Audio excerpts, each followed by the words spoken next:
Bienvenue à tous pour une nouvelle exploration en profondeur par le podcast de Phil. Ah, Aujourd'hui, on plonge dans l'univers de Doji, Doji. un artiste reggae français qui fait parler de lui sur la scène internationale. Oui, carrément.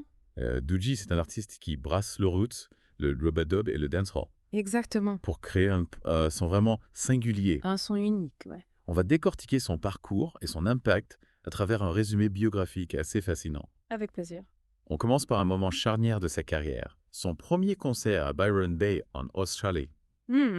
C'est décrit comme une véritable révélation pour lui. Ouais. Qu'est-ce qui a rendu cette expérience si particulière? Figurez-vous qu'au-delà de la simple performance, Doji a ressenti une énergie incroyable. Ouais. Venant du public, une connexion presque spirituelle. Ah ouais, Il a compris à cet instant que sa musique pouvait toucher les gens profondément. c'est beau. Mhm. Et on sent que ses voyages ont imprégné sa musique. Carrément. Il chante en anglais et en français, ce qui lui permet de toucher un public très large. Oui. On parle de quelles influences spécifiques? Eh bien, écoutez attentivement, et vous trouverez des rythmes afrobeat qu'il a glanés lors de ses voyages en Afrique. D'accord. Il y a aussi des touches de sonorités caribéennes Ouais.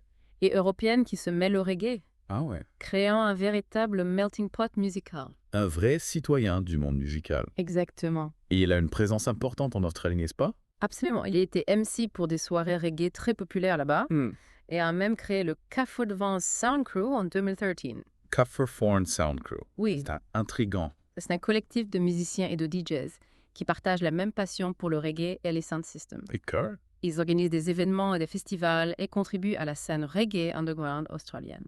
Génial. Yeah. On comprend mieux l'importance de Doji dans le paysage reggae australien.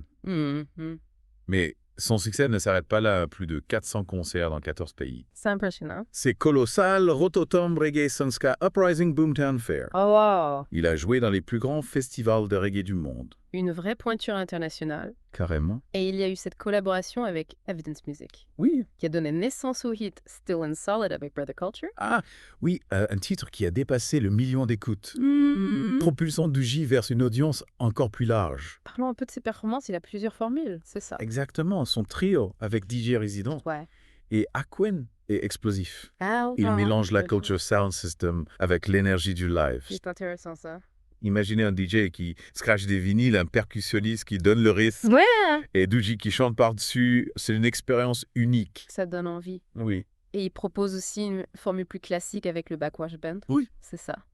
Pour ceux qui préfèrent un show reggae plus traditionnel, avec des instruments live, guitare, basse, batterie, C'est une autre facette de son talent plus root et authentique. Doji est un artiste complet et passionnant. J'ai hâte de découvrir sa musique plus en profondeur. Moi aussi. Et vous, chers auditeurs, qu'est-ce qui vous intrigue le plus chez Doji? Moi, c'est sa capacité à mélanger les gens et les influences tout en restant fidèle à l'esprit du reggae. C'est vrai que c'est fascinant. N'oubliez pas que vous pouvez vous abonner à le podcast de Phil sur YouTube, Spotify et même Amazon Eh oui! pour ne pas manquer nos prochaines explorations musicales. Merci à tous d'avoir écouté. Merci! Et surtout, n'oubliez pas de liker ce podcast si vous l'avez apprécié. À la prochaine! Salut! Salut! Allez,